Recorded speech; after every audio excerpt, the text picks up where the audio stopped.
Alright, so first we're going to start off with...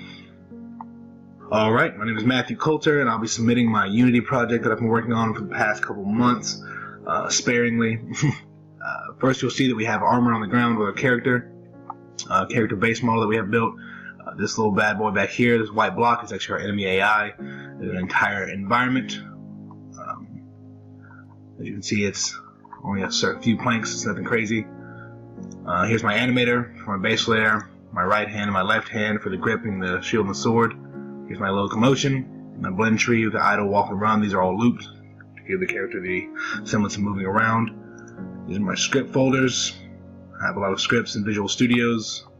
We can move on to those next after we play a sample of the game. This may take a while to load.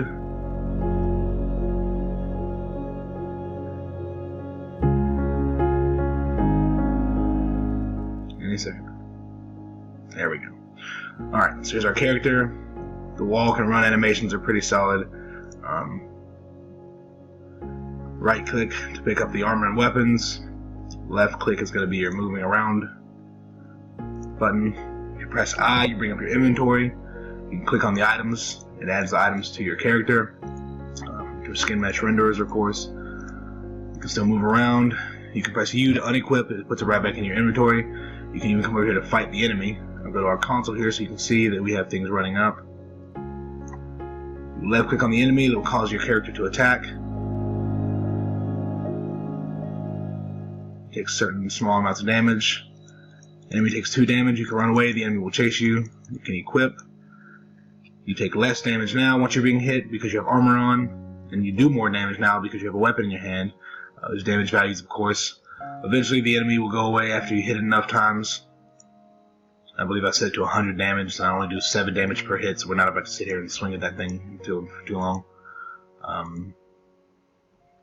It's the end point in the game, which is the victory. Next, move on to the Visual Studios where I have all my code. This is by far the most challenging point for me. It's a learning process, and I definitely have a lot to learn. Learning C# and C++ it's like learning a different language. And I have quite a few files. Next we're going to go to Blender, where you see the character models are built. I do want to remind you that the video that I'm using now, I was using Brackey and Sebastian Lague on YouTube. There you provided a bunch of free assets, and you'll see that a lot of the things that I have in my video, a lot of the code is not the exact same code they have in their videos. This is simply because I've had to adjust for a few things like Unity updates, and also I want to have my own spin on the game, and I don't want a complete copyright version. They perfectly allow us to use whatever they want to use. It's the dope summary sheet. You can see all the legs and armor and fingers and everything have attributes of their own. And that's it.